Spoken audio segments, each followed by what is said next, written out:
ہمیں یزیدی ہونے کا لوگ تانا دیتے ہیں، اے یہ یزیدی لوگ ہیں یزیدی. ہم کہتے ہیں کیوں یزیدی ہو گئے ہم؟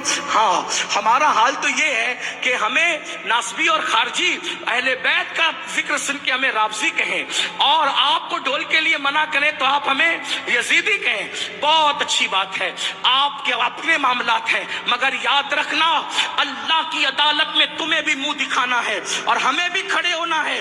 ہم حق بات کہہ جائیں گے. کیوں ڈھول بجاتے ہو محرم میں؟ کیوں ڈھول پیٹتے ہو محرم میں؟ کیوں چڑھاوے چڑھاتے ہو بتوں کی طرح معاملات کر کے؟ تو آپ کہیں گے محبت ہے محبت. ہم نے کہا کیوں محبت ہے؟ جن کی شادیوں میں ڈھول نہیں بجے ان کی شہادتوں پہ ڈھول بجاتے ہو بے شرمو. آپ بتائیں مجھے، کوئی ثابت کر سکتا ہے امام حسن کے نکاح پہ ڈھول بجا، امام حسین کے نکاح پہ ڈھول بجا؟ جن کی شادیوں میں ڈھول نہیں بجے ان کی شہادت پہ ڈھول بجانے کا جگر لاتے کہاں سے ہو؟ کہا نہیں نہیں یہ عشق اور محبت ہے. ہم نے کہا اگر یہی عشق و محبت ہے، اگر یہی تقاضۂ محبت ہے کہ علی اکبر کے جسم کے جس دن ٹکڑے ہوئے ہوں، جس دن اللہ اکبر امام حسین کے سر کو نیزے پہ اٹھایا گیا ہو، جس دن بیویوں کی چادریں چھینی گئی ہو، اگر اسی دن ڈھول بجانا تقاضۂ محبت ہے، اللہ کسی کو وہ دن نہ دکھائے جس دن تیرے بیٹے کا ایکسیڈنٹ ہو اور تیرے بیٹے کا جوان بیٹے کا جنازہ اٹھ رہا ہو، اس وقت تو ڈھول بجانا.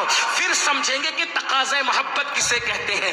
تیرے جوان بیٹے کے لاشے پر تجھے ڈھول بجانے کی ہمت نہیں ہوتی اور ہم شبیہ پیمبر کے جگر کے ٹکڑے کیے گئے، اس دن تم ڈھول بجا کر محبت کی علامت قرار دیتے ہو. شرم نہیں آتی؟ ذرا سوچو تو صحیح. سنیو، بدعقیدگی کے راستے ہم نے استوار کرنے کی کوشش کی ہے.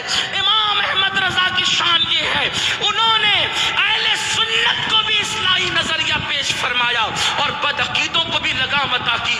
کم نصیبی یہ ہے ہم نے بدعقیدوں کے معاملے میں اعلیٰ حضرت کا موقف تو پیش کر دیا، لیکن اہل سنت کی اصلاح کے لیے انہوں نے جو باتیں پیش کی کہ ہم نے اس کی ہمت کی، اس لیے کہ ہم تو سوچتے ہیں فلاں صاحب ناراض ہو جائیں گے، فلاں صاحب. یاد رکھو قرآن کہتا ہے واللہ ورسولہ احق ان یرضوا، اللہ اور اس کے رسول زیادہ حقدار ہیں کہ ان کو راضی کیا جائے. لوگ رزاق نہیں ہیں، رزاق اللہ ہے. اس لیے سنیو میری قوم کے جوانوں، امام نے جو پیغام دیا ہے اس دونوں کو سینے سے لگاؤ.